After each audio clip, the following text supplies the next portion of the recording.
into it. So I believe we're on record now. David, as public speaking coaches, I think we always encourage our clients to tell stories, because stories are a great tool for connecting and inspiring your audience. What would you say are some of the key ingredients of a good story? I would say it boils down to two. One of them is going to sound really cliche. The first one is it's got to be relatable. And you go, yeah, of course the story's got to be relatable. So the example I use here, if you know Aaron Ralston, he's the 127 hours guy, fell into a canyon, had sore off his own arm. And it's this really like inspiring sort of dramatic, extreme story. And he's kind of made a career as a motivational speaker off of it. The film got made out of it. Whilst I say like that's a great example of the story of like human resilience and kind of fortitude, never giving up, it's kind of not very relatable, because how often are we going to find ourselves in that type of extreme situation? And I think a lot of people kind of, they doubt themselves because I don't have this amazing story of I had to saw off my own arm and survive. It's like, no, you don't need an extreme story like that. If you have a story like if you've got a story of you lost your job and you didn't know what was going to happen, a relationship failed, you had this kind of really unhealthy period of your life, those are really relatable stories. And just because other people have them doesn't mean you can't connect to people through those stories. So I'd say the first thing is relatability. The second is immersiveness, bringing your audience into the story so they don't feel like they're listening to a story. They feel like they are part of the story. And there's lots of different techniques that you can do to do that. Telling the story in present tense rather than past tense, bringing in senses so people can kind of more vividly imagine it.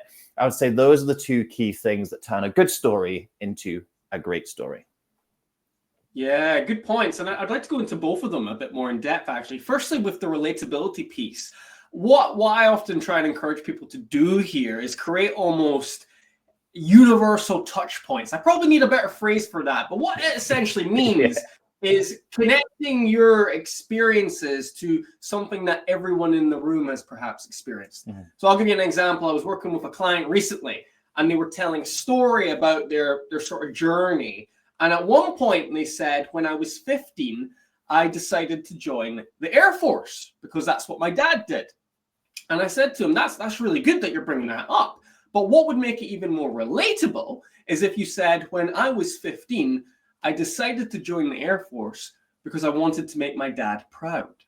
Now, that idea of making a parent proud is something that most people can relate to, because I think no matter where we're from, whether it's from Australia, whether you're from Australia, India, the UK, America, we all want to make our parents proud. We want their acceptance, don't we?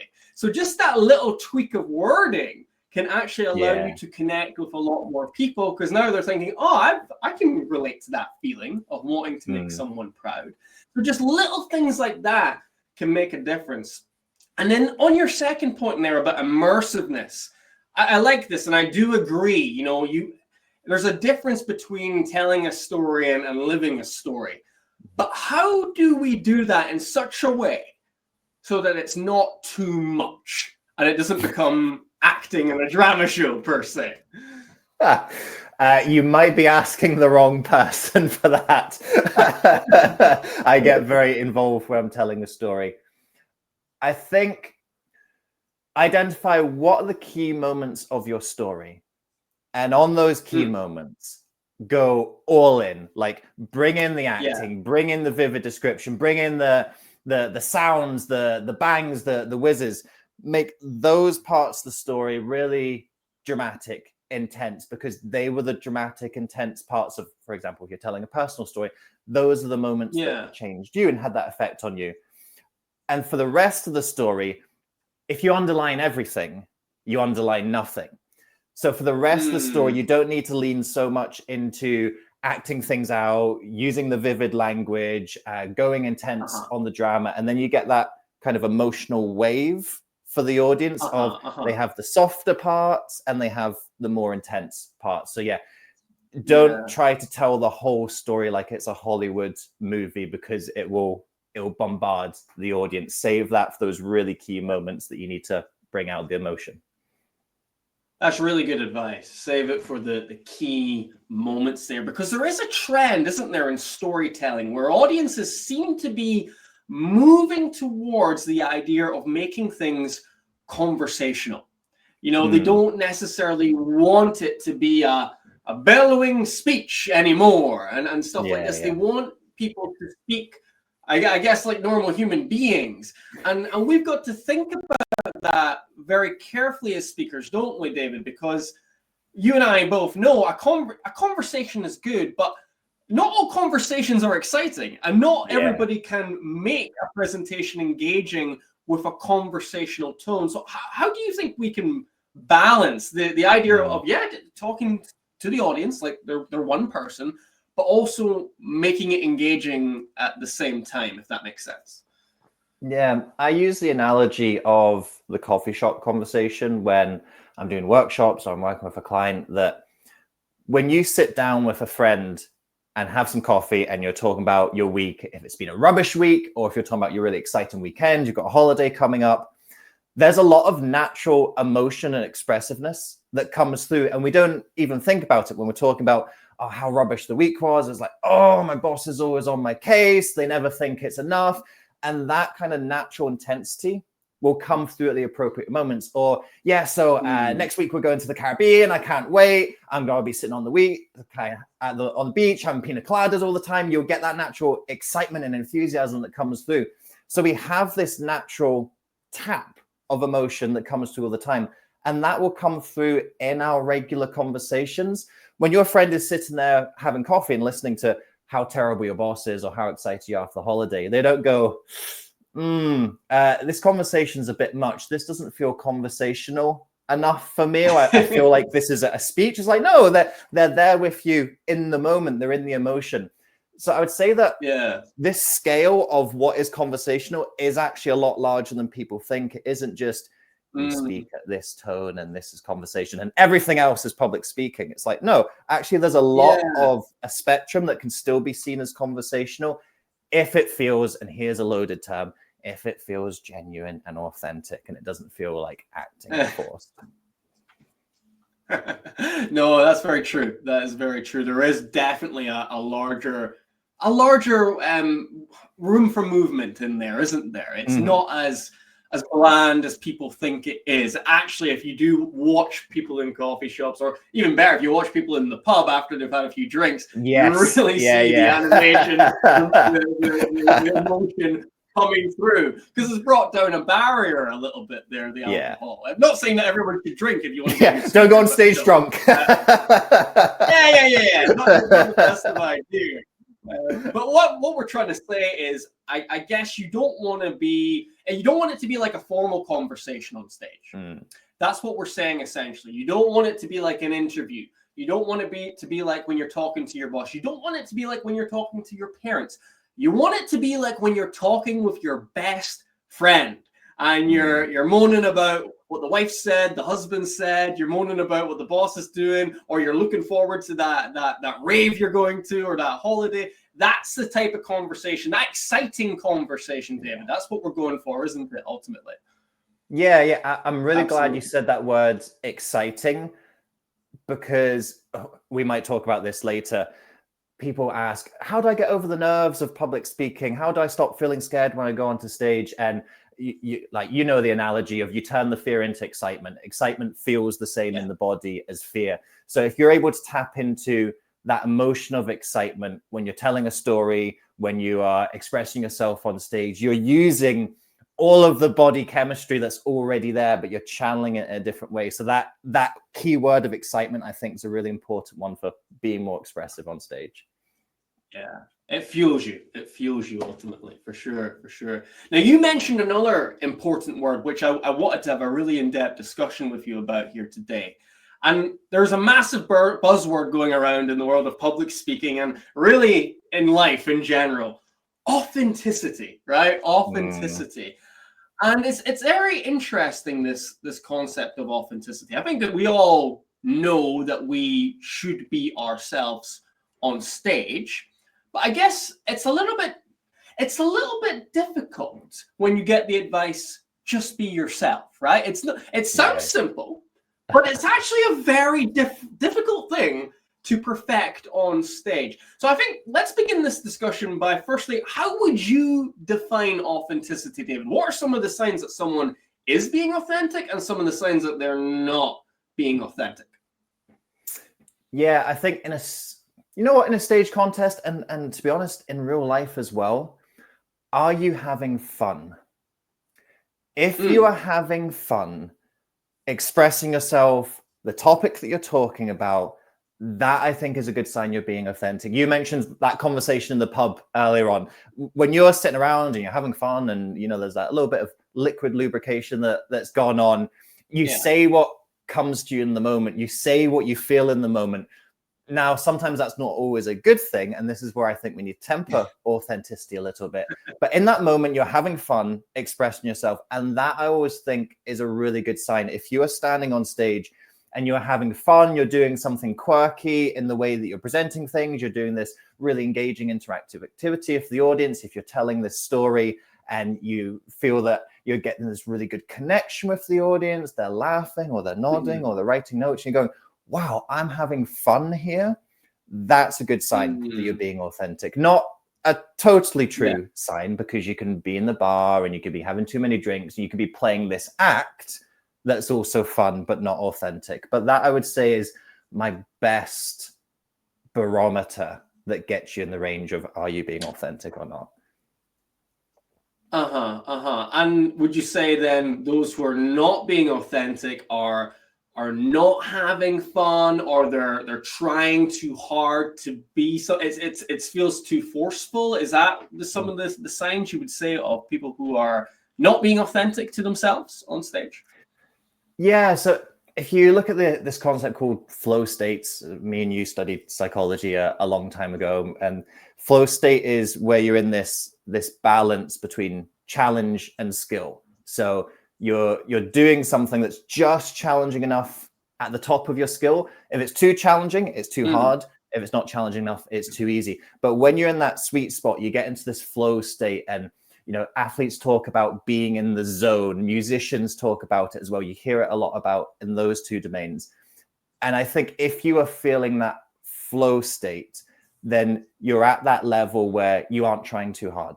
Whereas if you're trying too hard to put on this persona and be this person, you won't be in that flow state, because the level of challenge is too high, because you're having to think so hard about, who am I trying to be? What am I trying to do? What am I trying to say? How am I trying to say it to be this avatar that I've created for myself? Whereas if you're just being yourself, it won't be challenging. Everything will kind of feel smooth and flowy. That's why it's called the flow state.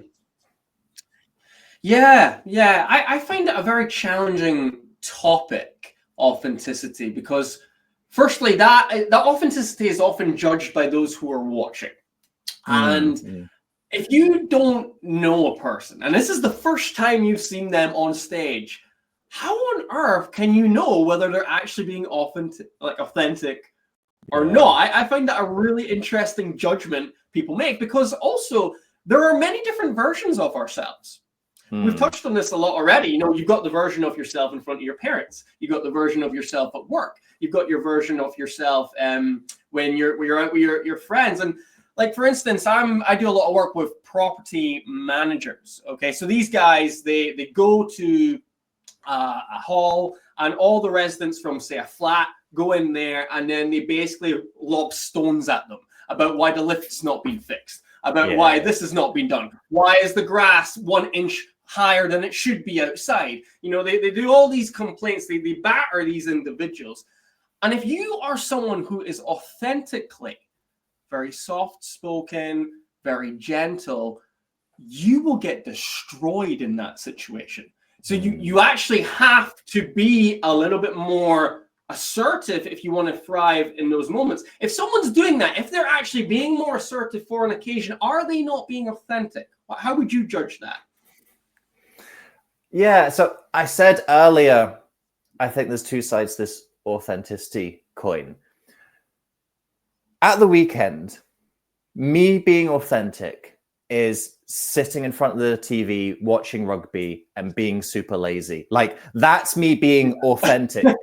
But you know what? Last weekend, I had a client call and I had to like get myself in the place. I had been sitting on the sofa watching the rugby, but after I had to like turn myself into a different space and go, I now need to switch on for them. So which one was me not being authentic? Well, actually, both of them were authentic. But what I have to do is I have to sometimes galvanize the lazy side of myself and go, look, I need to go and work on this speech. I need to go and do that client call. Or I even need to go to the gym, or I need to go for a walk or something like that. So I think this is where there's that struggle with authenticity. Is authenticity isn't just being like, authenticity is not an excuse to do whatever you want. Authenticity, I think, is actually a challenge you have to set yourself. You have to go, okay, I need to challenge myself to go into a different expression of myself. Still authentic, but I need to go beyond the person, because all of us have that lazy side within us. Like, if we had all of our needs and responsibilities dealt for us and things, of course we would go into that lazy self. That would be us being authentic, but that's not good enough. A lot of the time we need to kickstart ourselves out of that. So that's where I think there's this struggle for authenticity. Authenticity is not an excuse to be whoever you want. Authenticity is actually an aspirational self that you're looking to reach. And you're so true. I mean, if we always went by how we feel, we'd probably never get anything done. You know, and there was a really good TED talk on this. I can't remember the guy's name. He's a body language expert. Maybe you know it. And basically his whole TED talk was about, I can't remember his name, but I have seen it. If I wanted to be authentic, I would stand right like this right now, because I don't want to be here. I'm tired. I did a big flight. But that's not going to serve you as an audience. So I've got to have better body language. I've got to be more energetic. And again, I don't think it's a case of not being authentic. It's just being your best self on stage, right? And this is why it's such a blurry thing, because when we think of best self, we think of people posting pictures of themselves on Instagram and their best life, and that's not authentic, right? That's not authentic. But it's actually, when it comes to speaking, being what I say yourself on 10 is you being authentic. It's you striving to be yourself or your best self when you're up there. There is a subtle difference, so maybe we're finding it difficult to articulate it right now, but I think that's what we're getting at, right? It's you demanding the best of yourself when you're speaking in front of an audience. Yeah, I think it's about being yourself on 10, not someone else's 8. I see this all the time with the motivational speaker stage of people try to be like Tony Robbins. Just like everyone tries to do it, and they are always like a 6 out of 10 Tony Robbins. They're not the same. And I'm like, stop being a 6 out of 10 Tony Robbins, be a 10 out of 10 yourself. That's what we're talking about here. Yeah. That's a very, very good point. You got to be your own 10. You got to be your own 10. Absolutely. Absolutely. Right. Well, speaking of two people who certainly have big personalities, and I wanted to have this discussion with you. Obviously, very recently, we had the US presidential election, and two very different speakers were involved in that election. Now, I don't want to talk about politics today. I want, let's throw all their policies, all their ideas, all their thoughts away. Let's focus purely on them as speakers. We'll talk probably a lot more about Trump because he won, but we'll also talk about Kamala Harris a little bit as well. I want to begin this conversation, David, with a really simple yet interesting question. Is Donald Trump a good public speaker? It depends on your definition of good, doesn't it? If we're determining it in terms of effective, yes. And I think that would be most people's definition of good. If we're judging it by effectiveness, like how well is he able to achieve results with his words? Well, he's won 2 presidential elections, being very much the underdog the first time and being very unfancied the second time. And also the time that he lost, he was still like it was a really close margin. So in terms of effectiveness, yes, he's good. Now, of course, you can judge ideology and morals and everything else like that. But in terms of effectiveness, what he does for what he's trying to attempt is good and effective. Yeah. Well, breaking that down a little bit further then, what are some of his key strengths as a speaker? What are some of the things that he is just nailing so that he's getting those fantastic results? Yeah. Oh, gosh. So, repeating things. Like every time you hear a Trump speech, it's the same thing again and again. It's repetition, repetition, repetition. And here's the really uncomfortable truth we have to face up to as speakers. People forget most of what we say. Like when you deliver this amazing speech, you've worked for weeks and months on it.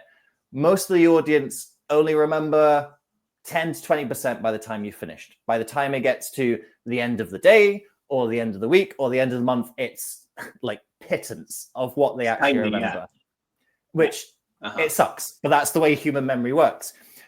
So what Trump does is he goes, okay, if they're only going to remember 10% each time, I'm going to hit them with the same thing 10 times. 10 times 10 equals 100. They're going to remember all of my key ideas and what I stand for. So he repeats stuff a lot, uses simple language. So there's, if you compare and contrast, for example, Obama and Trump. So Obama is academic. He's a lawyer. He went to Harvard. So he has this rich use of language. Trump uses very simple and straightforward language, which again helps those ideas to sink in because people can remember them easier. Then what I think he does is he understands we're driven by fear and aspiration. We need both, but fear is kind of what drives us first, and the aspiration comes in afterwards. So let's say we're talking about fitness, for example. If you are overweight, unhealthy, your fear of the health consequences drive you to make the change first. And then when you go, hey, you know what, like I'm a bit fitter, I'm a bit healthier, maybe I'm going to go and do that marathon. Well, that's now your aspiration coming in, but the aspiration came in after the fear. So Trump leads with the fear messaging first. Things like, build a wall, the evil people come in to get you. And then the aspiration, let's make America great again, the innovation, the entrepreneurship. But he leads with the fear first, then brings in the aspiration afterwards. If you try and do it the other way around, people go, well, I don't feel I'm in a place where I can reach for those aspirations because I'm way down here. And in my situation, I don't see myself as someone who can reach those heights. So that I would say is some of the key things that he's doing in order to be an effective speaker. Yeah, no, I love those points. I think they're very, very, very true. I want to add maybe 3 other things I've noticed too, and kind of piggybacking on what you said about the simplistic language. Not only is it simplistic, but he has captured his entire campaign in a sentence. Make America great again. And he's done it in 4 words. Like the entire messaging is in those 4 words. And as you say, with the repetition again and again and again and again that we've heard over the last 8 years, it's so crystal clear. And I think you even put a post up recently, didn't you, David, about how Kamala Harris, we still don't know what her campaign was. We don't know what the key message was there ultimately. Yeah, she didn't have as much time, but also she didn't have that precision clarity in terms of exactly what she was trying to say to the audience. The other thing I actually see about Trump, which I think helps him tremendously, is in some ways he's quite funny. Like he says some weird stuff. Like for instance, he's never, I don't think he's ever done a prepared speech in his life. I don't think he's ever planned anything to say. And when, for instance, he says something like, I took a bullet for democracy, like that's just ridiculous because he's basically, he probably isn't a democracy by any means, but the idea of that, and by saying these things, these ridiculous, funny things, because you have to laugh, otherwise you cry. He actually, I think, wins people over in many ways. And this kind of links back to the idea of of humor being one of the most powerful tools we can have in speaking. Because if I make you laugh, I make you like me, then you listen to me, then you act on my words, right? So that is a very powerful thing as well.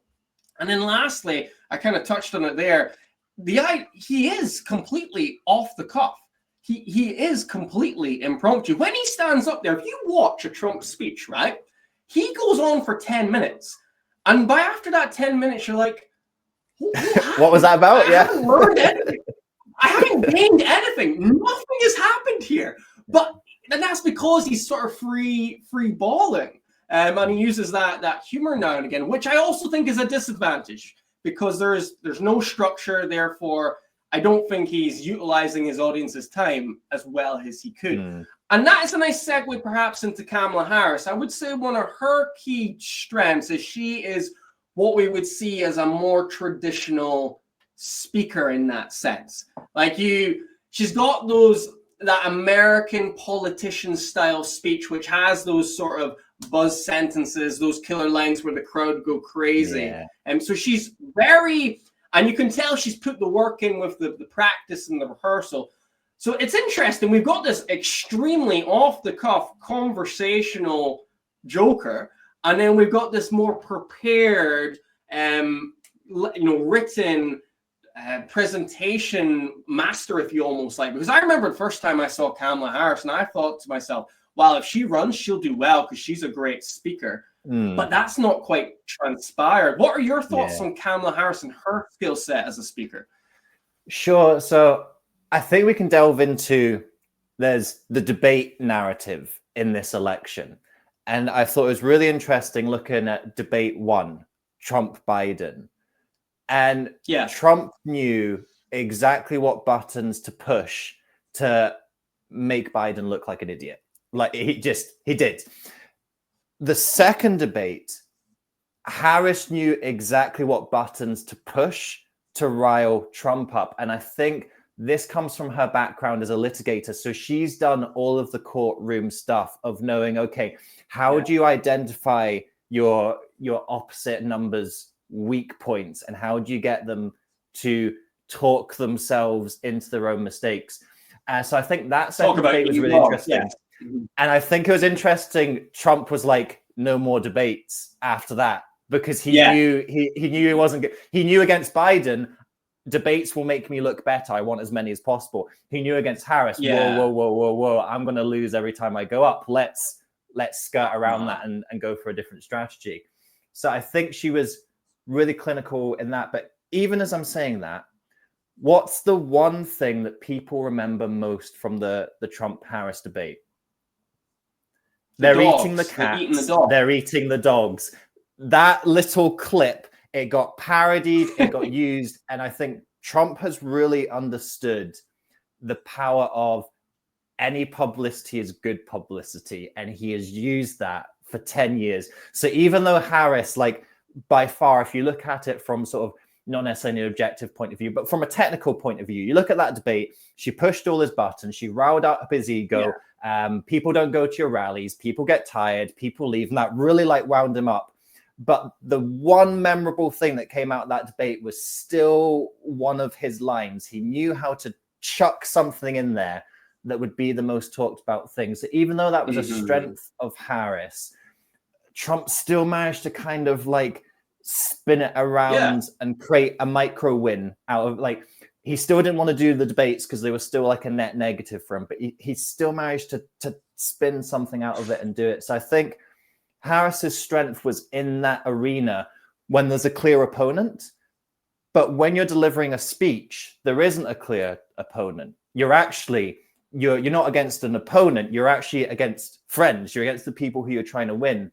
And I think so much of her messaging was oppositional against Trump. Here's the things that he wants to do, and we don't want that to happen, because she was in that kind of lawyer mode, that debate mode. But he wasn't there most of the time. So that's why there was no clear message of who am I rather than who am I not. Yeah, it's kind of like in fighting. If you spend your entire time focusing on your opponent, you almost forget to play to your own strengths and your own your own attributes, right? And what you bring to the table, because you're so focused on them. So I think that's a very, very good take there, that she didn't necessarily spend certainly not as much time as him talking about the fear, I guess, but also the aspiration of what her campaign could do for the people. So perhaps that is something which was missing there. I also think, and they're polar opposites, because we've got someone who is very good impromptu, and I think she is not good impromptu. For instance, if you look at some of the interviews, she often said, I think she was asked once, that, did you go to the border, for instance, and she said, well, I've never been to Europe.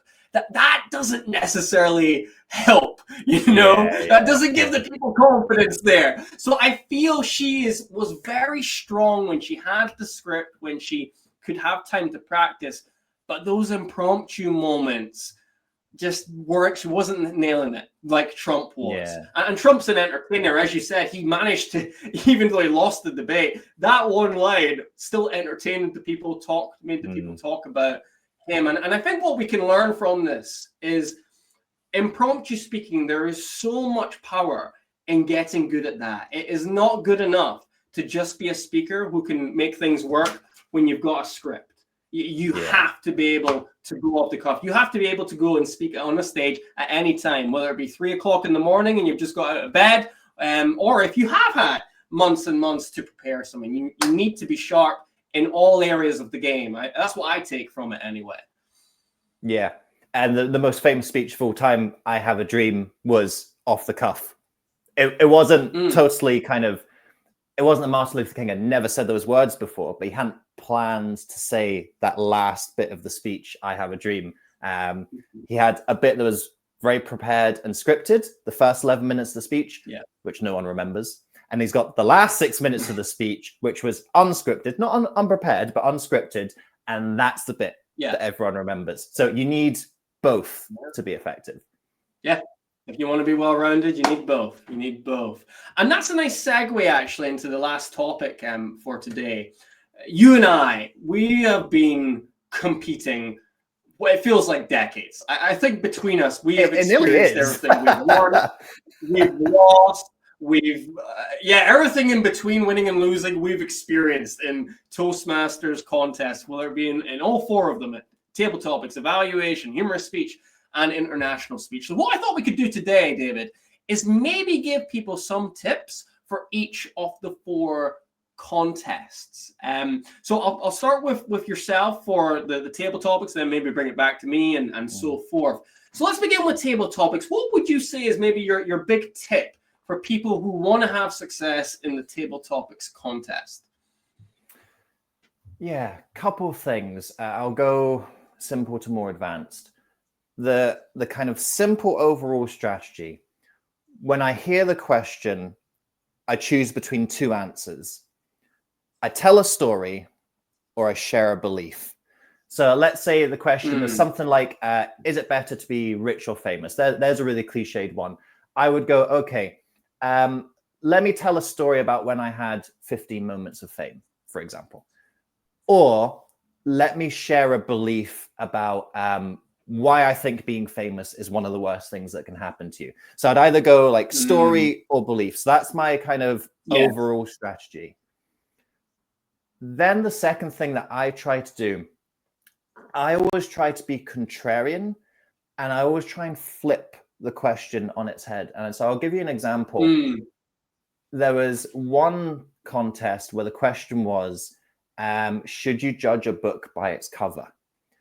And I remember every other contestant literally talked about a book. They said, I picked up this book and I didn't think it was going to be good, but I read it and it'd be amazing. That was basically everyone's answer. I talked about meeting one of my friends and not liking him the first time I met him, and then seeing past my initial judgment and becoming really good friends. I won the contest. Now, obviously, there's more things that won me that contest, but that answer stood out because my answer was different to everyone else's, because I flipped the question on its head a little bit more. So something like the rich and famous question, I might go, actually, screw being either of them. Like, who wants to be rich? Who wants to be famous? Well, that's really interesting. Why would you not want to be rich? Why would you not want to be famous? So that's something I don't always pull it off every time, but I try and be contrarian. And then the last bit, try and get a killer start and end line. Because people will kind of forget what happens in the middle, but they'll remember if you pull them in really quick, especially for a table topic, because only a couple minutes long, that start and end has even more value because it's such a short period of time. So trying to come out with a starter line that brings them in and sort of a finishing line that boom, like mic drop, there we go. So that's my kind of simple to hard. It's hard to come up with a bang and opening and closing line when you've literally just been given the question. But if you can, you usually do pretty good. Yeah. And I love that point about not going for essentially the low-hanging fruit. You know, don't go for the obvious. And I think in order to achieve that, when you hear the question, and our good friend James McGinty taught me this, you have to not always go with your first answer. You don't go with your first answer. You go with your second thought, your second answer. And a great example was the recent contest we had at District, the semi-final. If you were an animal. Yeah. I was just thinking of that. If you could be an animal, what would you be? And 99% of people immediately think cat or dog. So did I, as I was walking up there. But I thought, you can't do that. Everyone's going to say that. It's boring. So I got up there with my second thought, which was I would be a dinosaur. And then I rolled with that. So just giving yourself that chance to come up with something unique requires often a little bit more time than the first immediate thought that comes to mind. What I would also add, what I've seen in terms of, and we're talking specifically for contests now, what I've seen in terms of people having success in the Table Topics contest is the one that wins is usually the one that made people laugh the most. Yeah. People in general, when it comes to the Table Topic contest, don't want to think too hard. You know, they just want someone to stand up there and make them laugh for 2 minutes. And that doesn't mean you can't win with a profound answer. You absolutely can. But I'll put it this way. If there's two contestants, one has a profound answer, one makes the audience laugh, and they have the same ability of speaking, I'm putting my money on the one that makes them laugh. That's the way I would look on it. So try and allow your fun side to come through as you're delivering Table Topics. That's what I would say there for sure. Now, the evaluation contest, David. What are some of the things you go for in terms of approaching that one? Yeah, so I'm playing with a new strategy this year. We'll see how it goes come contest time. So starting off with some of the basics, you win on the quality of your recommendations, not the quality of your commendations. So you've got to give brilliant recommendations. If you give brilliant recommendations and give yourself the time to explain why you should do this recommendation, why it's going to have a positive effect on your audience, even that word why, if we bring it back to basics, everything about your evaluation is why. Why was this good thing good? Why could this improvement improve your speech? So you really win on the strength of your recommendations. The strategy that I'm playing with a little bit just now is I'm trying to make an evaluation a bit more educational. So rather than just saying, they used the rule of 3, that's good. They smiled a lot, that's good. I go, the rule of 3 is effective because it's the lowest number we recognize as a pattern. It makes the audience remember those points you said easier. So try and explain why is that thing good rather than just saying they had good body language. They used the rule of 3. They had some good alliteration. And then it actually comes back to the start and the end again. And this you have a little bit more time to plan and think about. So I literally write down when you have the time out of the room to write your notes. I write, what is my first line verbatim? What am I saying that's going to pull them in? What is my finishing line verbatim? What am I going to say that's going to seal the deal? And I'm sure you remember the first time I ever won the evaluation contest. In fact, it was my first contest win ever. There was the pillar in the middle of the room, and I span around the pillar like a stripper, and everyone burst out laughing. And I'm pretty sure that was the moment that I won. If I'd fallen on my butt and no one had laughed, I don't think I would have won. But because everyone laughed and that was the last thing that they remembered, I think, obviously I did other good stuff that helped, but I think that was the thing. I nailed that. And that was the difference that made me stand out. So get your first line and last line there, build really strong recommendations, and try and make your whole thing educational. Yeah, no, I do remember that spin. I mean, wow, that was quite something. I don't think I'll ever forget that. In my memory. For good or worse, yeah. But what I would also add to that, you're right. The recommendations are paramount. And what I would encourage people to do is be brave with your recommendations. Be brave, because what most people just go for is they'll say, oh, you could have gestured more. Oh, you could have had a little bit more volume to your voice. They'll go for all of this delivery stuff, which you should do. You should have one for that. But I want people to try and be brave when it comes to content. So if you didn't like the start of a speech, say why you didn't like it, and then provide an alternative opening for the start of the speech, you know? Or if you didn't like a story, say, I think that story was not as effective for supporting your point. It could be better if you told a story about this area of your life. You know, little things like that, almost big things that make a huge difference to the speech, the content of the speech, I believe do very, very well, because most people don't go for them, and most people don't even think them. And if you are in the position where you are actually teaching the audience, the judges, even your other contestants, no, that is when you're really winning that contest, I believe. Okay, so that's two of them done. Let's move on to humorous speech. Humorous speech contest. You've had quite a bit more success in this one than I have. How do you approach telling wacky, funny stories about yourself? Sure. I think a big winner is always self-deprecating humor. There's so many different types of humor that are hit or miss. Some people really like slapstick humor. Some people really don't like it. Some people really like clever plays on words and puns. Other people don't get it. And then, of course, you've got all the touch points of potentially sensitive. You're poking fun at someone else. Will someone be offended because you've poked fun at someone else? No one will ever be offended when you poke fun at yourself. So I think self-deprecating is a really core thing to build around.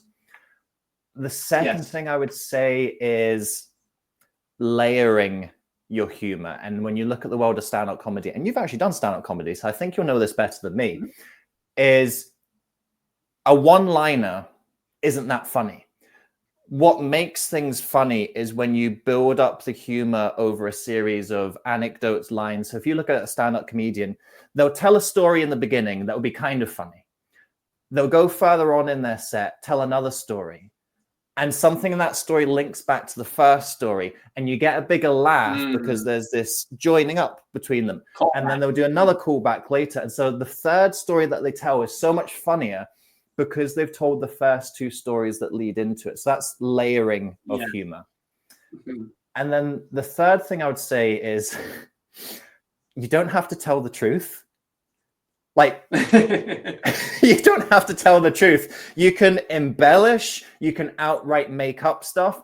That you're not in a court of law. You're not committing perjury. If something is funnier through fiction, tell it through fiction. But saying that, I still think real life is stranger than fiction. So base what you're doing on real life and then think, how can I make what happened in real life funnier? And it doesn't matter if you have to make up stuff or invent things. So this is your one permission where you're allowed to lie in a speech. Good point. Someone once said to me, a story does need to be true, but it doesn't need to be accurate. Yes. And that probably is exactly what you're touching on there. It needs to be rooted in something what happened. But in terms of the finer details, you could exaggerate, you can embellish a few things there to make it a bit more funny. I love those points, and especially the layering as well. That is great for just creating a good structure to your speech in general. Even if it creates laughs, it creates structure. What I would say is when I mean, this contest, from my perspective, is all about the story, the topic you decide to go with. And I think what is critical here is that you go with a topic, you go with a story that makes you laugh. Yeah. Something that genuinely, and I'm not talking makes you laugh in hindsight, I mean, as it was happening, it made you bellow with laughter, where you're almost like crying and couldn't contain yourself. So I think that's really important. I mean, I told, for instance, in that stand-up set, I told a story about my dad and how he bought this expensive champagne, and it ended up with me and him being sick in a lane together because of that champagne, So and that was something which I just found awful in the moment, but also funny in the moment too. And I thought it would be good to share, and it was when I was on the stand-up stage. So I think that's key. If it makes you laugh, it's far more likely to make the audience laugh as well. Let's move on to the big one then, right? The one everybody wants, the one everybody is interested, the one everybody works hard at, especially. The International Speech Contest. This is all about a 7-minute speech. It's inspirational in nature, and it has all these different rounds which eventually lead to the World Championship of Public Speaking. What has your experience been so far in the contest, David, and what have you learned from that experience? Sure. So this was the first one that I had like a little bit of success in. I kind of like won the first couple rounds, got to my first national competition in it. I think I've really noticed how I used to compete pre-COVID and how I used to compete post-COVID. And what's really been that change for me is when I started practicing the speech in other clubs that weren't local, like going to clubs all around the world and practicing speeches in front of them, because you get these new perspectives on what you can do with a speech. You get the cultural understanding of language that doesn't work or ideas that don't make sense, or how even like your voice can be clearer, accent, tone, all these kind of things. In those like last couple of years since COVID's come in and since I've been practicing speeches around the world, that has just, I feel that's really supercharged my speaking, and I'm more than twice the speaker I was purely because of that of getting more input, more feedback, more understanding of the process. So that's been huge for me. I think also you're going to be doing a lot of work on this. Like it's months and months of work, and it's sometimes months and months of work and you don't get the outcome you're looking for. Like, that happened to me this year. I didn't get the outcome I was looking for in my speech this year. And I'd like worked so much on it and I was absolutely gutted. And to be honest, like I still am gutted about it, but you have to hold on to the, why am I putting myself through all of this work and all of this stress? So what is I know it sounds really cheesy, like Simon Sinek, blah, blah, blah. What is the why behind why you're doing that speech? And that strong driver needs to push you through everything, because if you don't have it, you're not going to do the work. You're not going to go on 3 different Toastmasters meetings a day, deliver the same speech. You're not going to go, yeah, this is it, I've got it. And you get one little bit of feedback and you go, oh no, I've got to start all over again and do something different. You've got to have something that pushes you through that work. That's your North Star. And if you don't have that North Star, I know this sounds harsh, don't bother entering. Not in terms of like a nasty way, but I'm like, you will struggle to go through the process and go through the stress if you don't have that one driving thing behind it all. It's a very good point. It's a very good point, because you do put a hell of a lot of hours in. You spend so many months, sometimes years, preparing for 7 minutes. And it's, you need to have something to keep you going. I think it's also worth saying it's important, and I've learned this over time, not to overtrain. Because if you're working on your speech every day, every week, you're going to clubs all the time, and I've seen this happen to speakers, it's happened to me even a little bit. There comes a point where you've done so much work, you've been so immersed in your own speech that you're not even seeing it clearly anymore. And secondly, you're not enjoying it anymore. I remember a speaker, he got through to district and he was working really hard on it. He was, doing everything he needed to do, going to the clubs. And he said to me, he didn't win at district. And he said to me afterwards, you know what, Kyle, by the time I got to Ireland to compete, I hated my speech. And that is something you've got to be careful about. Yeah. You've got to be careful not to be putting in so much work that you overtrain. Just like an athlete, if they do too much in the gym, too many things, they can't perform at their best when it comes to game day. So that is something to be aware of too. In terms of the technical stuff, David, what are some of the key ingredients you see of successful international speeches? Yeah, I think this goes all the way back to the very first thing we were talking about, is essentially this is a storytelling competition. It's not billed as such, but whoever tells the story in the best way. Now, not the best story, not I fell into a canyon and I had sore off my arm, but whoever tells the story in the best way is pretty much the one who wins it each time, but barring an exception or two. So I think looking at some of those techniques of how do you really make the story relatable to people? So if you're telling a story, for example, you hear this a lot. A lot of people talk about something about when they joined Toastmasters. Now, to be honest, I kind of don't like it because it's a little bit cliched now. And I think it's going for the low hanging fruit of if I talk about Toastmasters, people will like it. Yeah. But what it does have going for it, it is relatable because everyone remembers when they joined Toastmasters for the first time. They were nervous, they weren't confident, they didn't know where they were going, what they wanted for their speaking. So that part of it is really relatable. What I would challenge people to do is get that same relatability and not tell a Toastmasters story. But the relatability factor, because we've seen it so many times, haven't we? Yeah, we've seen it so many times in the recent contests, people using Toastmasters as that connecting piece. But you can find the same connection just through a different channel, can't you? Yeah, if you talk about like relationships, for example, like everyone has a relationship, like that's still something really relatable that you can tap into. Everyone wants to be healthy. Everyone wants to be loved. Like that, everyone wants to have a purpose in life. Like there's so many touch points of relatability you can go to, and if you get a really good one, that's a good start. Being able to tell the story in a way that pulls the audience in. So you see people do different techniques. Some of it is a little bit more of that kind of acting style of people like act out the dialogue.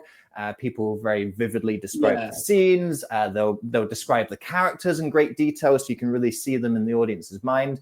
So there's different ways to pull off that immersive aspect. And I don't think it has to be, but a lot of the speeches that do really well, they nearly always have a little bit of humor in it. It doesn't necessarily have to be this like rip-roaring, like humorous, funny speech, but there are very few speeches that I've seen that have finished in the top 3 with zero humor. And it's almost like, wow, what an incredible speech because it wasn't funny, but it was still impactful. So I don't think you have to have the humor in, but if there's a natural way to bring it in, that it creates that emotional response in the audience. For sure. My perspective is this contest, the storytelling, as you said, it's a storytelling contest, but perhaps even more important than the story is the message, is the point. It's that, I hate to say it, it's an interesting thing to say here. We can learn a lot from Trump on this. Having that one phrase that connects everything that you're saying in that 7 minutes, that one phrase that cements the point you're making. Because the whole speech is kind of built around that point. Every story that you tell should echo that point in different ways. So what I see the big mistake people make is, number one, they don't have a clear point, or number two, they have more than one point. And if you have more than one point in a 7-minute speech, what you're doing is you're creating a competition within your speech between point A and point B. Which one's going to resonate with the audience? And therefore, you reduce the clarity, the impact, and the influence on the audience. So I think that is a big thing to consider when you're preparing for the international contest. What are you trying to say? And can you distill that down into 5 words or less? Yeah, for sure. That's one of the biggest mistakes I've made in the past, of not getting that message clear. And anytime I've not done so well, I think my message has been less clear.